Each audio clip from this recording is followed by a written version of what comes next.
Manabing Diyos, Yahuwah mula sa langit, salamat ng marami sa iyo.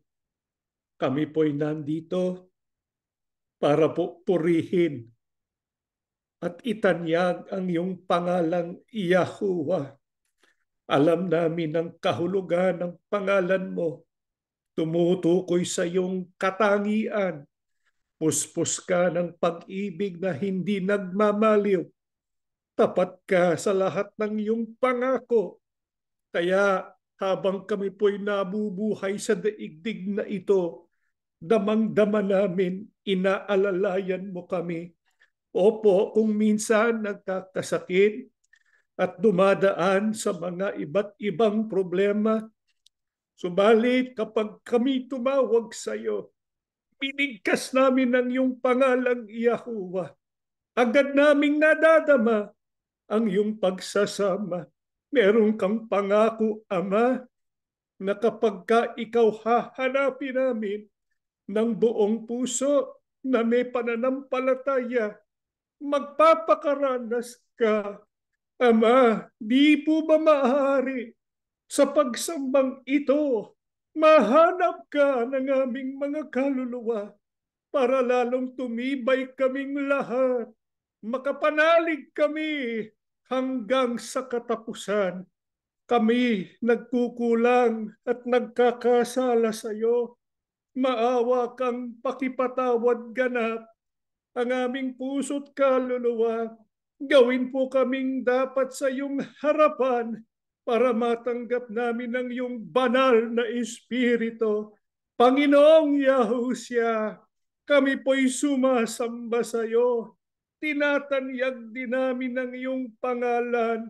Naghahayag ng pag-ibig ng Ama, ng iyong pag-ibig sa amin para kami magkamit ng kaligtasan. Pakipamagitan po kami ngayon sa ating Ama.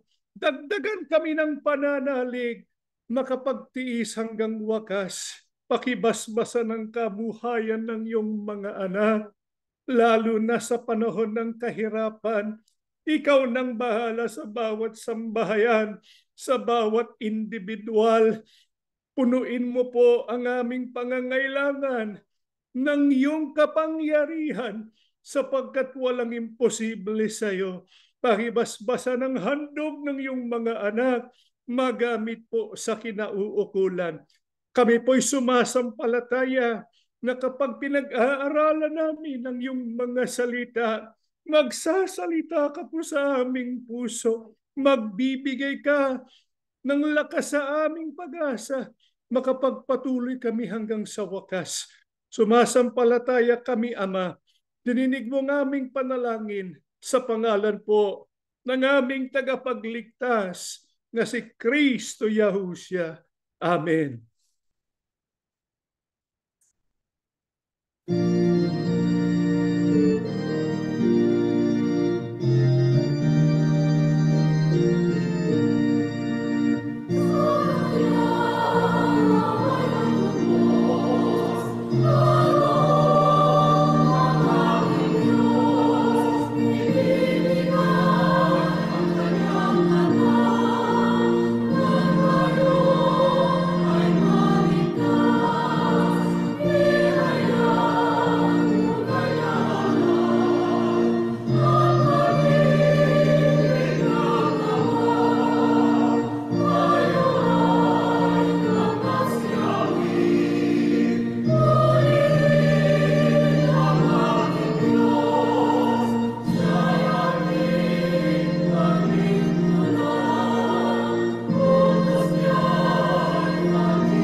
Shabbat Shalom sa inyong lahat mga kapatid. Tayo po ay nagtitipon ngayon upang purihin ang ating dakilang Ama ni si Yahuwah at ang kanyang dakilang anak na si Yahushua HaMashiach. Tayo po ay sumasamba akin ng ating pananampalataya at ang ating pag-ibig. Sa nakaraang leksyon ay pinag-aralan po natin ang nauukol po sa napakahalaga, napakasagradong pangalan ng ating Ama, walang iba kundi Yahuwah, at natutunan po natin na yung pangalang Yahuwah ay nangahuhulugang na ito ay sumasagisag sa mga katangian ng ating Diyos, na siya po'y makapangyarihan sa lahat, puspos ng pag-ibig, pag-ibig ay hindi nagmamaliw, siya po'y nahahabag sa atin, nagpapatawad sa ating kasalanan, at siya po'y tapat sa lahat ng kanyang pangako. Kaya ginagamit natin sa paraang binibigkas natin yung kanyang pangalan kapag tayo po halimbawa ay umaawit, o kaya nananalangin, o kaya nag-aaral ng mga salita ng Diyos, gaya po ng ginagawa natin ngayon. Subalit, alam din natin lahat na hindi sapat na basta bigkasin natin yung pangalang Yahuwah. Dapat ay itanyag natin ito sa paraan binubulay natin ang kahulugan ng kanyang pangalan at nagtitiwala tayo sa kanyang otoridad, sa kanyang katangian, at higit sa lahat binubuhay natin yung mga katangian ng Diyos, sapagkat bilang mga anak niya, dapat lang tularan natin ang ating Panginoon Diyos sa paraan ng ating pamumuhay. Ngayon, kung meron pong mahalagang pangalan ng Ama ni sa Yahuwah, meron din pong pangalan na dapat din natin itanyag, sapagkat ito'y isang banal din na pangalan. Ito po ay ang pangalan para sa ating kaligtasan. Ano po ba itong pangalan para sa ating kaligtasan na dapat din natin itanyag? Pakinggan po natin dito po sa mga gawa, sa 4G hanggang 12, dapat malaman ninyong lahat at ng buong sambahayan ng Israel na nakatayo ang taong ito sa inyong harapan na walang sakit sa pangalan ni Yahushua Kristong taga Nazaret, na inyong ipinako sa krus at binuhay ng Diyos mula sa mga patay. Itong si Yahushua, ang bato na itinakwil ninyong mga tagapagtayo, ang siyang naging batong panulukan. Walang kaligtasan sa kanino paman, sapagkat walang ibang pangalan sa ilalim ng langit na ibinigay sa mga tao na ating ikaliligtas. Ano po ang isa pang napakahalagang pangalan na dapat natin itanyag? Ang pangalan ng Panginoong Yahushua. Ang Yahushua ay dakilang pangalan sapagkat itong pangalan para sa ating ikaliligtas. Kanino binigay ang pangalang Yahushua? Doon po sa anak ng Diyos, ang Kristo o ang Mesyas. Kaya ang tawag natin sa anak ng Diyos hindi po Jesus, sapagkat yung salitang Jesus o yung pangalang Jesus, hindi po yan ang nasa original na Biblia. Walang kahulugan ang pangalang Jesus. Subalit, ang may kahulugan, kaya ito'y dapat itanyag, ay ang pangalan na nabibigkas sa Paleo-Hebrew na Yahushua. Katulad po sa pangalan ng kanyang ama na Yahuwah. Yahuwah, pangalan ng ama. Yahushua, pangalan ng anak. Yan ang pangalan sa ating ikaliligtas. Kaya kung paano tinatanyag natin ang pangalang Yahuwah, dapat itanyag din natin ang pangalan ng Yahushua. Pero paano po natin maisasagawa yun? Siguro kung tayo po ay magtatanong sa inyo mga kapatid, paano po ba natin maitatanyag yung pangalan na Yahushua? Sapat na ba na ito ay bigkasin natin? Maaaring sabihin ng iba, hindi ko binibigkas o ginagamit yung pangalang Jesus.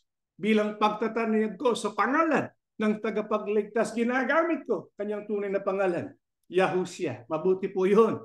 Dapat lang ibigkasin natin yung kanyang tunay na pangalan, sapagkat bilang paggalang sa kanya at paggalang sa Ama na nagbigay ng pangalang yon, dapat bigkasin natin sa tamang paraan. Subalit, yun po ba'y nangahuhulugan na natupad na natin yung ating pananagutan na itanyag ang pangalan ng kaligtasan? Paano po natin mapatutunayan na talagang tinatanyag natin ang pangalang Yahushua? Dito po sa Juan, sa 1:12 hanggang 13, subalit ang lahat ng tumanggap sa kanya na sumasampalataya sa kanyang pangalan ay kanyang pinagkalooban sila ng karapatan na maging mga anak ng Diyos na pinanganak hindi sa dugo o sa kalooban ng laman o sa kalooban ng tao, kundi ng Diyos. Ano po ang isang paraan ng pagtatanyag sa pangalang Yahushua?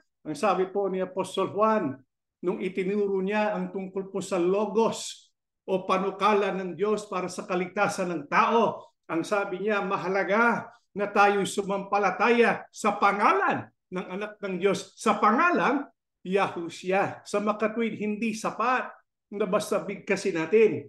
Napakahalaga na dapat tayo sumampalataya sa pangalan ng anak ng Diyos na si Yahushua. Sapagkat kapag tayo sumasampalataya, doon po sa kahulugan ng pangalan ng anak ni Yahushua, tayo po'y magiging mga anak ng Diyos. Di po ba gusto natin na tayo po ay maging mga anak ng Diyos? Kaya dapat matutunan natin paano po ba tayo, paano natin magagawa yung tunay na pananampalataya doon po sa pangalan ng anak. Kasi dapat natin isipin, next slide po, ang higit na mahalaga sa pagbibigkas. Mahalaga po, bigkasin yung pangalan.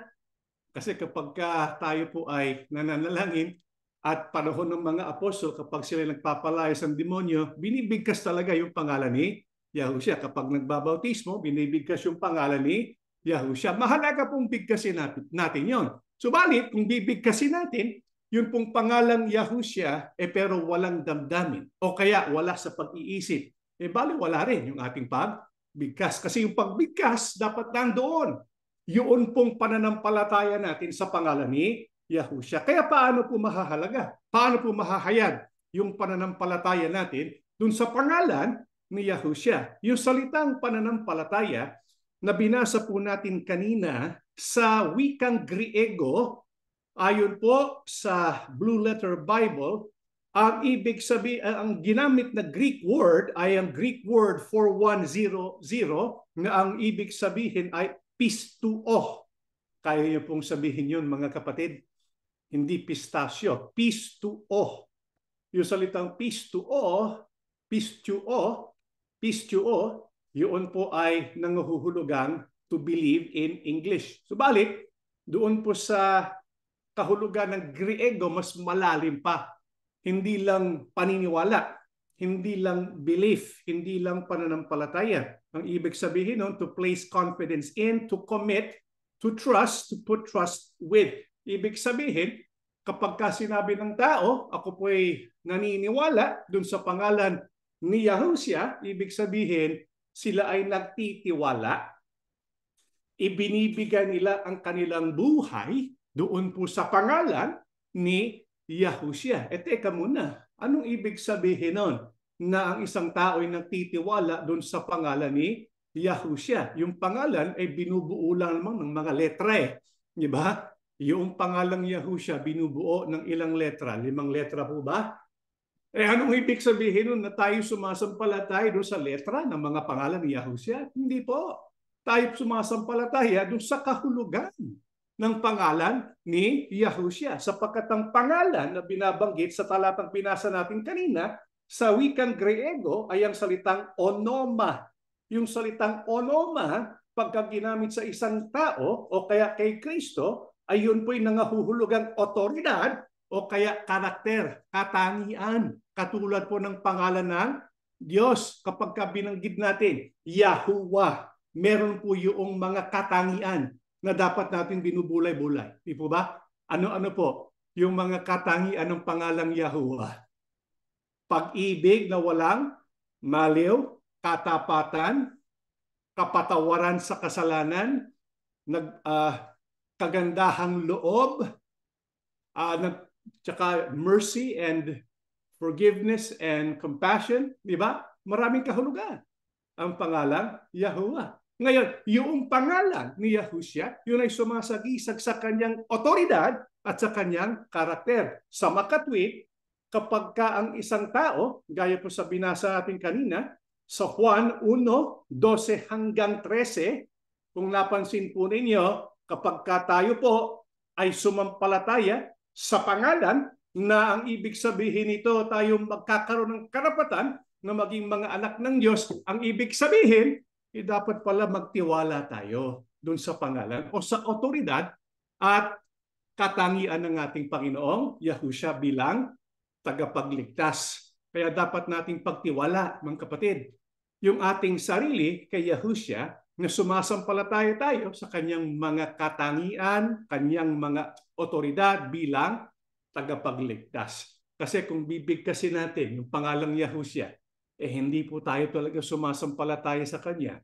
O kaya hindi tayo naniniwala siya yung Mesias. O kaya hindi tayo naniniwala na binigyan siya ng otoridad sa lupa at sa langit. Baliwala yung binigkas natin na pangalan. Kaya kapag binibigkas natin yung pangalang Yahushua, nagtitiwala tayo na siya ang ating tagapagligtas para sa ating kaligtasan. Paano pa natin mapatutunayan na tayo ay talagang sumasampalataya doon sa pangalan Yahushua? Pakinggan po natin dito po sa Roma, sa 10, 9 hanggang 11, sapagkat kung ipahahayag mo sa pamamagitan ng iyong bibig si Yahushua na Panginoon at sasampalataya ka sa iyong puso na binuhay siyang muli ng Diyos mula sa mga patay, ay maliligtas ka.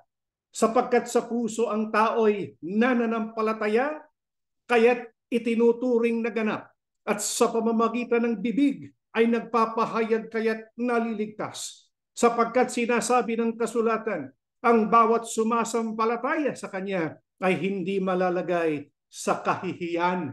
Itong binasa nating talata, 3 beses binanggit yung salitang pananampalataya. Yung Griegong word na ginamit doon, pistuo. Anong ibig sabihin? Yung ganap na pagtitiwala. Paano nahahayag yung ganap na pagtitiwala natin sa ating Panginoong Yahushua? Ang sabi, kung ipapahayag ng ating puso at ng ating bibig na si Yahushua ay Panginoon. Kasi kung gusto natin na ang Panginoong Yahushua ay maging tagapagligtas natin, dapat tayo muna ay sumampalataya na siya ay Panginoon. Anong ibig sabihin? Para ang tagapagligtas, magligtas sa atin, dapat sumunod muna tayo sa kagustuhan ng Panginoon. Sapagkat yung salitang Panginoon, anong kahulugan?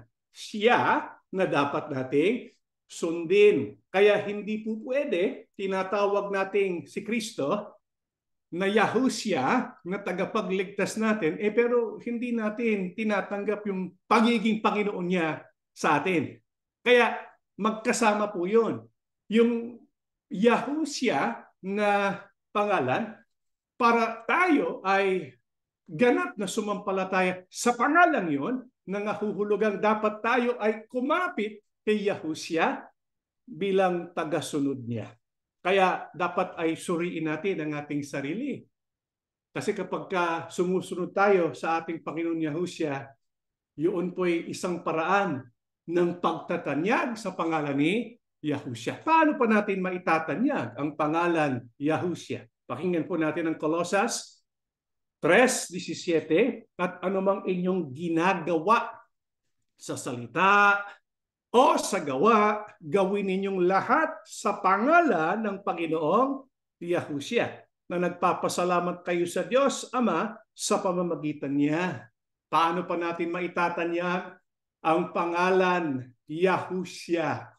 Ang sabi po ni Apostol Pablo, dapat maingat tayo sa ating pagkilos, sa ating mga pananalita. Kasi kung talagang tinatanyag natin ang ating Panginoon Yahushua, ang sabi, anuman ang ating gawin, anuman ang ating salitain, dapat gawin natin lahat to sa pangalan ng Panginoong Yahushua. Bakit? Sapagkat tayo ay nagtataglay ng pangalan ni Yahushua. Kaya nga, anong tawag sa ating samahan? Hindi po ba assembly ni Yahushua? Anong tawag sa atin? Hindi po ba alagad ni Yahushua? Ano pong katangian natin? Hindi po ba tayo katawan ni Yahushua? Sino pong ulo? Walang iba kundi ang Yahushua. Kayo po ba, mga kapatid, sumasampalataya na ang pangulo natin ay si Yahushua? Kung totoo yun, hindi tayo dapat nagsasalita ng ano lang gusto natin, o kaya gumagawa ng ano lang gusto natin, Ang sabi ni Apostol Pablo, sa lahat ng ating gawain, anuman ang gagawin natin, anuman ang sasabihin natin, dapat ito'y para sa karangalan ng ating Panginoong Yahushua. Gaya nga po ng sinasabi ng iba, kapag tayo haharap sa isang sitwasyon, itinatanong natin sa ating sarili, ano kayang gustong ng Panginoon Yahushua na gawin ko sa sitwasyong ito? Diba? Bago tayo kumilos, tanungin natin ang ating sarili at hayaan natin na sumagot si Yahushua sa pamamagitan ng banal na Espiritu.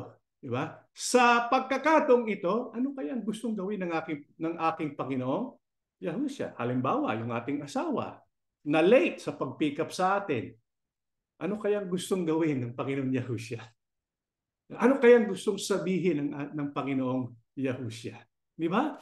Sa sambahayan natin, marami tayong pagkakataon na maipakita natin sa kasamahan natin sa bahay o kaya sa trabaho o kaya sa eskwelahan, pagka tayo nag-i-interact sa mga tao, kung maingat tayo sa pananalita, maingat tayo sa ating mga pagkilos sapagkat gusto natin maihayag yung pag-ibig ni Yahushua, naku, magiging ilaw tayo ng ating Panginoong Yahushua. Hindi po ba yun ang gusto na matupad ng ating Panginoong Yahushua?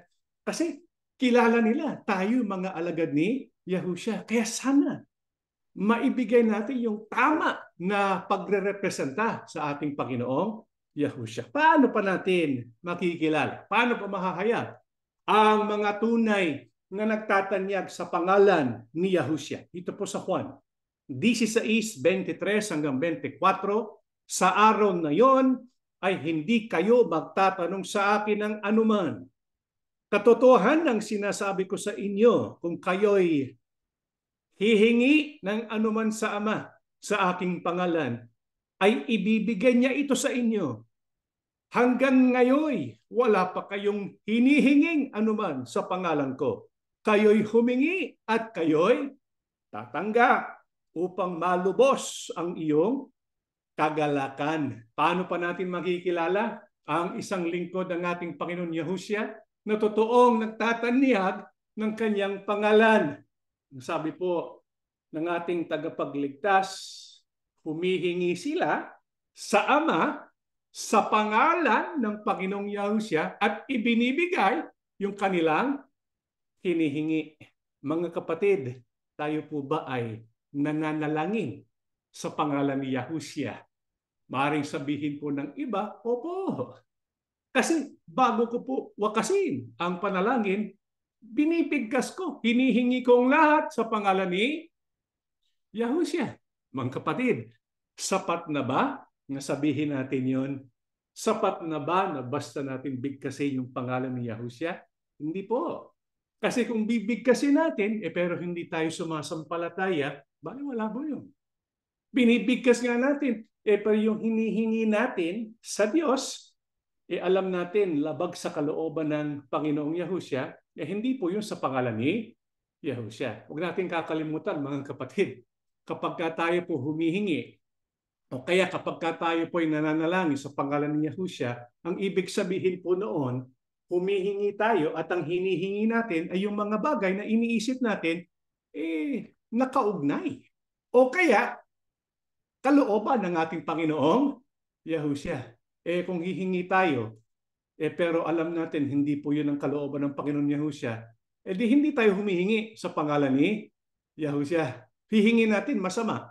Tapos sasabihin natin, hinihingi ko po ang lahat sa pangalan ni Yahushua. Yung po ba nananalangin sa pangalan ni Yahushua? Hindi. Kaya nga, makikilala natin mga kapatid, yun pong nagtatanyag sa pangalan ni Yahushua. Bakit? Sapagkat yung kanilang panalangin, sinasagot. Mga kapatid, yung panalangin ba natin, sinasagot palagi ng ating Ama? Kasi kapag hindi, iisa lang ibig sabihin, dapat ay iangkop pa natin yung ating mga hinihiling doon po sa kalooban ni Yahushua. Di ba? Paano po natin magagawa yun? Dapat laliman natin yung kaugnayan natin sa Panginoong Yahushua. Kasi kapag ang tao nananalangin sa pangalan ni Yahushua pero hindi binibigyan ng kanyang hinihingi, isa lang ibig sabihin, yung kanyang kaugnayan kay Yahushua hindi pa malalim. Mababaw pa lang. Sapagkat hindi niya alam kung anong gusto ni Yahushua at kung ano yung ayaw ni Yahushua. Kapag tayo nananalangin, pinakamabuti, inaalam natin ano bang gusto at babasbasa ng Panginoong Yahushua. Kaya ano pong katangian ng isang nagtatanyag ng pangalan ni Yahushua? Lubos ang kanilang kagalakan. Sapagkat kapag sila ay nananalangin, damang-dama nila yung pagsasama ng banal na Espiritu. Kaya yung prayer life, yung relationship nila sa Panginoong Yahushua, yun po ay nagre-resulta sa bunga ng Espiritu Santo. Yan ang isang nagtatanyag sa pangalan ni Yahushua. Ano pa? Paano pa natin makikilala ang isang lingkod ng Diyos na nagtatanyag sa pangalan ni Yahushua? Pakinggan po natin dito po sa Filipos 2:9-11, at dahil dito'y sila'y lubusang itinaas ng Diyos, siya'y lubusang tinaas ng Diyos at ibinigay sa kanya ang pangalang higit sa lahat ng pangalan. Sa gayon, sa pangalan ni Yahushua ay luluhod at magpupuri ang lahat ng nasa langit, nasa lupa at nasa ilalim ng lupa. At para sa ikaluluwalhati ng Diyos Ama, ang lahat ay magpapahayag na si Yahushua Kristo ang Panginoon. Paano pa natin makikilala ang isang nagtatanyag sa pangalan ni Yahushua? Ang sabi po ng ating binasa, ang sulat po ni Apostol Pablo, sila po'y lumuluhod at nagpupuri sa Panginoong Yahushua. Anong katumbas noon? Sinasamba ang ating Panginoong Yahushua. Sa assembly ni Yahushua, sinasamba po ba natin ang Panginoong Yahushua? Opo, sinasamba natin ang Panginoong Yahushua. Hindi lang yon. Dapat mataas ang ating pagkakilala sa Kanya. Hindi yung basta nabanggit lang yung pangalan niya, mabanggit lang siya. Kung minsan kasi nakakalimutan ng Panginoong Yahushua, di ba? Dapat itanyag natin siya sapagkat siyang binigay ng Diyos eh. Siya po ang namamahala, hindi lamang sa lupa, pati na rin pala sa langit. Kaya nasa kanyang otoridad, isugo ang mga anghel. Nasa kanyang otoridad, isugo ang banal na Espiritu. Tapos kakalimutan natin ang Panginoong Yahushua. Sabihin natin, tao lang yan eh. Tao lang, Panginoong Yahushua. Kapag sinabing tao lang ang Panginoong Yahushua, masyado natin minamaliit. Hindi. Dapat natin itanyag. Kasi kung hindi natin itatanyag ang Panginoong Yahushua, hindi natin tinatanyag yung kanyang pangalan. Kaya dapat yung pagkilala natin sa Panginoong Yahushua, dapat ay gawin natin tama. Hindi po sasabihin, tao lang siya. Hindi siya tao lang. Siya po ay ang pinaka-representation ng Diyos. Siya po ang Logos. Siya po ang panukala ng Diyos. Siya ay ang kaisa-isang bugtong na anak ng Diyos na lahat ng bagay nilagay sa ilalim ng kanyang paa. Sa makatwid, dapat natin siya ay sambahin. Bakit? Yun ang ikaluluwalhati ng Diyos Ama. Bakit po dapat lang sambahin natin? Dapat lang itaas natin ang pagkilala kay Kristo? Sapagkat ibinigay sa Kanya yung pangalang lalo o higit sa lahat ng pangalan. Alam natin yung pangalan ni Yahuwah, yun po napakasagrado, napakabanal. Pero sabi ni Apostol Pablo, yung pangalan na binigay kay Yahushua, yun po yung pangalang higit sa lahat ng pangalan. Bakit kaya sinabi yun ni Apostol Pablo?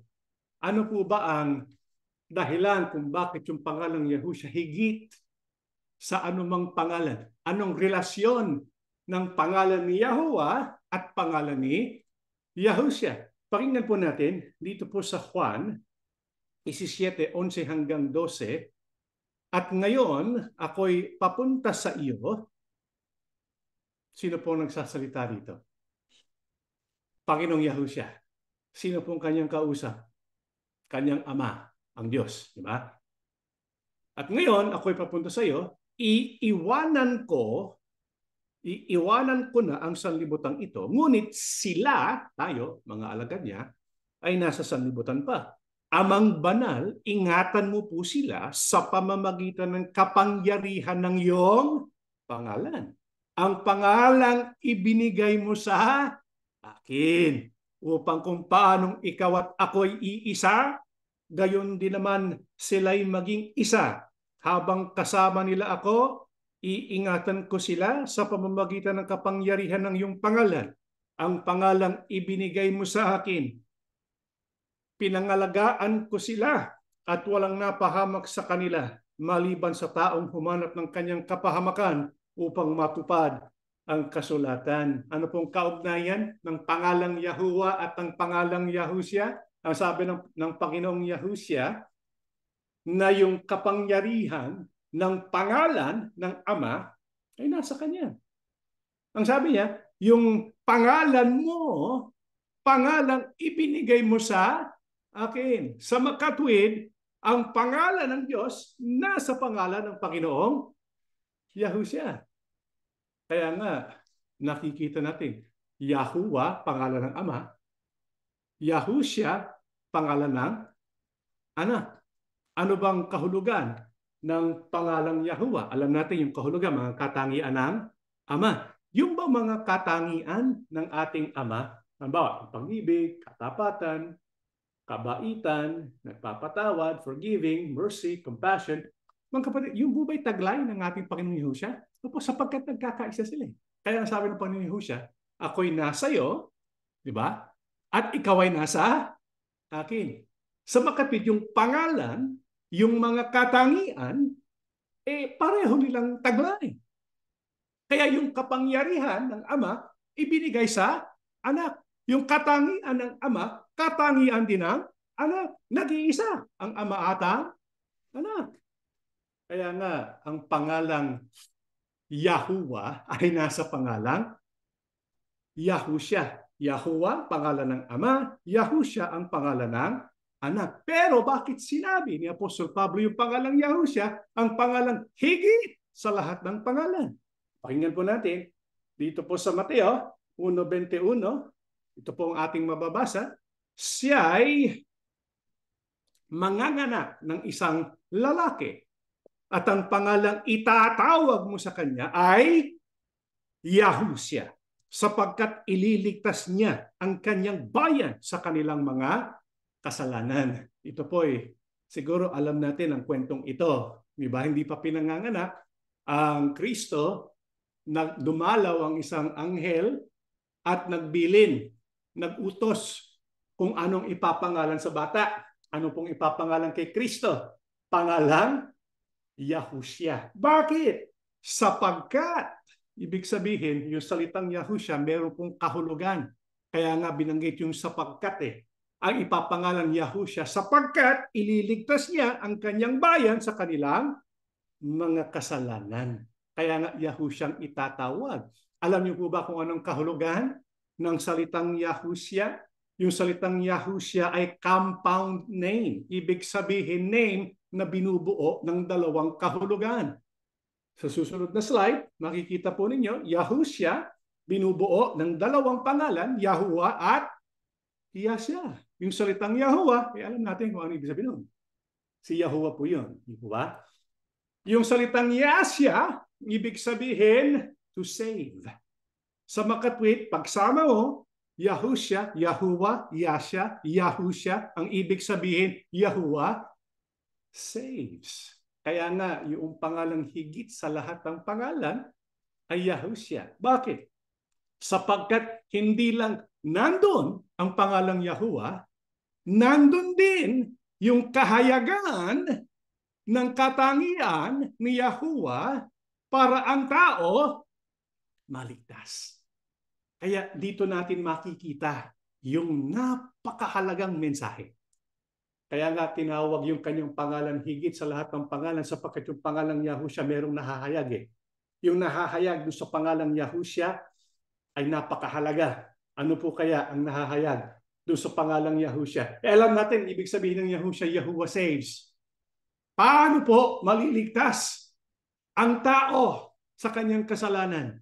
Na ito'y naghahayag ng isang katangian ni Yahuwah. Pakinggan po natin sa unang Juan 4:9 hanggang 10. Dito nahayag ang pag-ibig ng Diyos sa atin, sapagkat sinugo ng Diyos ang kanyang bugtong na anak sa sanlibutan upang tayo'y mabuhay sa pamamagitan niya. Naritong pag-ibig, hindi sa tayo umibig sa Diyos, kundi siya ang umibig sa atin at sinugo ang kanyang anak na pantubos sa ating mga kasalanan. Anong ginawa ng Diyos? Anong ginawa ni Yahuwah Abba para ang tao maligtas sa pamamagitan ng kanyang iisang bugtong na anak? Ang sabi po, itong pag-ibig, hindi na tayo ang umibig, kundi ang Diyos ang umibig. Sa ibang mga talata ng Biblia, kahit tayo ay nasa kalagayang kaaway pa, kahit tayo nasa kalagayang makasalanan pa, ang nag-umpisa, ang nag-initiate ng kaligtasan natin, sino? Si Yahuwah. Kung atin pong babalik-aralan ang kasaysayan ng Biblia, kitang-kita natin ang katigasan ng ulo ng mga anak ng Diyos. Ilang beses po ba binigyan ng pagkakataon ng tao magsisi? Opo, nagsisisi pero balik din nun sa dati. Nagsisisi pero balik din nun sa dati. Di po ba? Pero dahil sa katapatan ni Yahuwah, anong kanyang ginawa? Nag-isip siya ng paraan. Ang totoo, alam niya gagawin ng tao ito. Subalit, meron po siyang paraan na naghahayag ng kanyang pag-ibig. Ano po yun? Yung kanyang sakripisyo. Mga kapatid, anong sinakripisyo ng Ama para ang tao magkamit ng kaligtasan? Sinakripisyo niyang kanyang minamahal na anak. Walang iba kundi sino? Si Yahushua. Kaya yung salitang Yahushua, yung pangalang Yahushua, naglalaman yun ng pinakadakilang gawain ng Diyos. Kung iisipin natin yung ibang gawain ng Diyos, nilikha niya ang buong sanlibutan, nilikha niya ang kalangitan, yun po ba ay nahirapan sa Diyos nun? Yun po ba ay may puhunan ng Diyos doon? Halos wala eh. Puhunan niya, hinga. Hininga niya. Andiyan ang lahat ng bagay. Madali sa Diyos yun. Pero ano yung sakripisyo para sa Ama? Yung kanyang mahal na anak, ibinigay niya. Kaya nga, yung pinakamahigit na gawain ng Diyos, hindi yung paglikha sa lahat ng bagay kundi yung yung binigay niya, yung kanyang anak. Kaya yung pangalang Yahushua, yun po'y nangahuhulugan, yun po ay naglalarawan sa pinakahigit na gawain ng Diyos. Kaya nga ang pangalan niya Yahushua, higit sa lahat ng pangalan. Sapagkat si Yahuwah nagsakripisyo, sinakripisyo niya ang kanyang anak para tayo ay maligtas. Kaya yung pangalang Yahuwah, po sa next slide, ang ibig sabihin nun, di ba, kumakatawan sa karakter, na walang sawang pag-ibig, o kaya walang malo na pag-ibig ng Diyos, katapatan, kabutihan, kagandahang loob, pagtitiis, habag, awa, katotohanan, kapatawaran. Dahil po sa katangian niyang ito, hindi niya matiis ang tao. Kahit nagkakasala, hindi niya matiis ang kanyang pagdurusa. Kaya si Yahuwah kumilos, sinugo sino? Kanyang anak, at ang sabi, tawagin mong Yahushua. Bakit?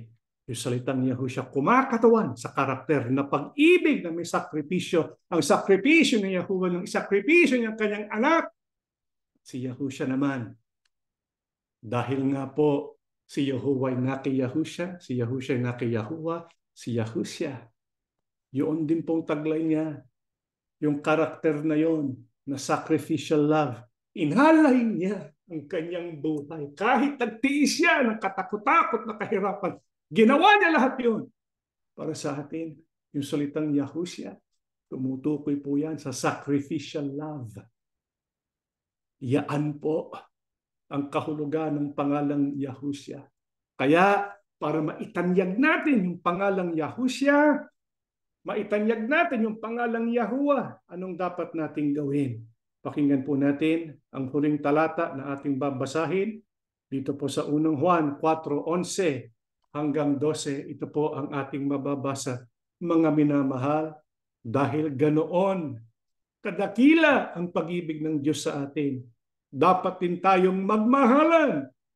Kailan may wala pang taong nakakita sa Diyos. Ngunit kung tayo'y nag-iibigan na sa atin ng Diyos at nagiging ganap sa atin ang kanyang pag-ibig, paano po natin higit na maitatanyag ang pangalang Yahushua kapag binubuhay natin yung pag-ibig ng Diyos. Ang pag-ibig ng Diyos, yun po ay isang katangian sa pangalang Yahuwah. Dahil sa pag-ibig ni Yahuwah at sa kanyang katapatan, sa kanyang pangako, anong kanyang ginawa? Sinugo ang kanyang anak na si Yahushua. Ibig sabihin ito, yun pong pangalan ni Yahuwah at ni Yahushua, maitatanyag natin sa paraang ibinubuhay natin yung pag-ibig kapag minamahal natin ang isa't isa. Kaya nga, gawin natin patakaran sa buhay, mga kapatid. Saan man tayo, sa sambahayan natin lalo, mag-umpisa sa ating sambahayan. Buhayin natin yung pag-ibig ng Ama, yung pag-ibig ng Yahushua. Ano ang katangian ng pag-ibig ni Yahuwah at ni Yahushua? Merong kasamang sakripisyo. Sacrificial love.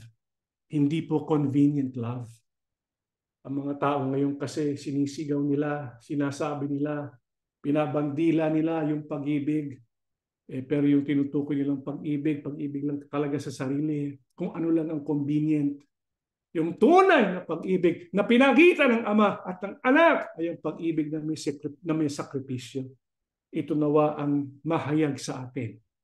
Itong ang paraan para maitatanyag natin ang pangalang Yahushua. At kapag ito ay ginagawa natin, ang sabi po ni Apostol Juan, nagiging ganap sa atin ang kanyang pag-ibig. Ibig sabihin, lalo natin madadama ang pagsasama ng Ama. Lalo nating madadama ang pagsasama ng Anak. Kaya kapag nabubuhay tayo sa pag-ibig, hindi tayo malayo sa ating Ama at sa ating Anak. Opo, kung minsan, kapag nanghahari ang pag-ibig sa atin, kung minsan inaapi tayo, inuusig tayo, kung minsan tayo ay inaaway, pero minamahal pa rin natin sila. Kapag ganoon, mga kapatid, bubuhos ang pagsasama ng Diyos. Ang kanyang banal na Espiritu, yun ang magpapalakas sa atin. Yun ang magpapatibay sa atin. At yun din ang magiging kasangkapan para mabuksan ang mga mata. Para ang tao makita nila sa paraan ng ating pamumuhay. Totoo nga na si Yahushua ay anak ng Diyos. Totoo nga na si Yahuwah puspos ng pag-ibig. Ito nawa ang maghari sa ating puso at sa ating sambahayan na itong dali natin sa buong daigdig. Tayo po'y tumayo at tayo po'y mananalangin. Manaming Diyos, napakabuti mo, Ama. Puspos ka po ng pag-ibig, pag-ibig na hindi nagmamaliw. Sa umpisa pa, kilala mo na ang iyong mga anak. Kami po'y mahihina. Kami po ay mga taong nagkakamali, nagkakasala. Ang mga mata mo'y banal. Pagka nakikita mo kami, nadudungisan ka ba sa aming pamumuhay? Kung ganon, maawa ka sa iyong mga anak. Kung hindi namin ganap na naitatanyag ang iyong pangalan at ang pangalan ng iyong anak, nandito kaming magkakapatid, humihingi ng iyong kapatawaran.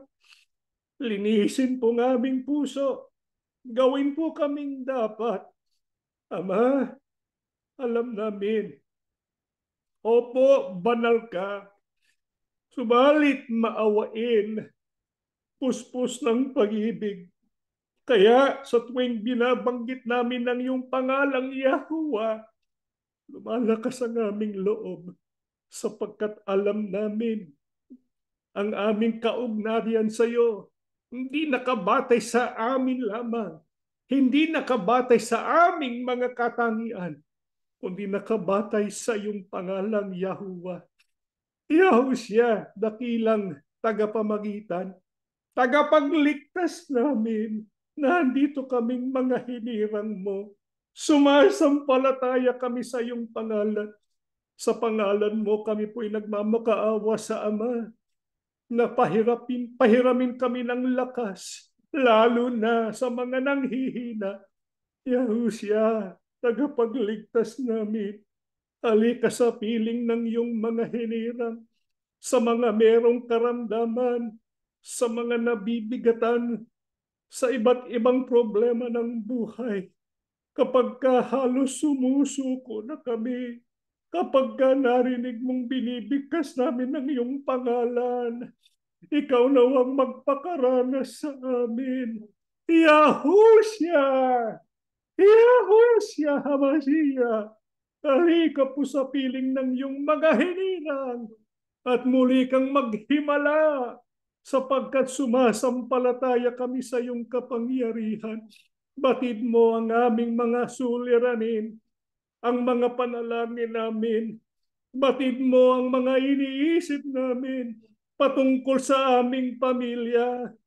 Nandiyan ang aming mga magulang habang tumatanda, kuminsan nagkakasakit. Ikaw nang bahala sa kanila. Pagalingin mo sa lahat ng karamdaman. Alam namin, Panginoon, pagparito muli, ikaw po ang magbabago ng aming katawan. Pero kahit habang naghihintay kami, di po rin maaari, Panginoon Yahushua, na palakasin po ang aming mga magulang, ang mga lingkod mong merong karamdaman. Alalahanin din po ng aming mga anak, ilusin pong puso't isipan, maging sabik sa iyo, maging sabik sa Ama, maging sabik sa pagparito mo muli para lahat kami maging kasama sa mga maliligtas. Ama, salamat ng marami. Dininig mo ng aming panalangin. Pinaspasan mo kaming lahat sa pangalan po ng aming tagapagligtas na si Yahushua HaMashiach. Amen.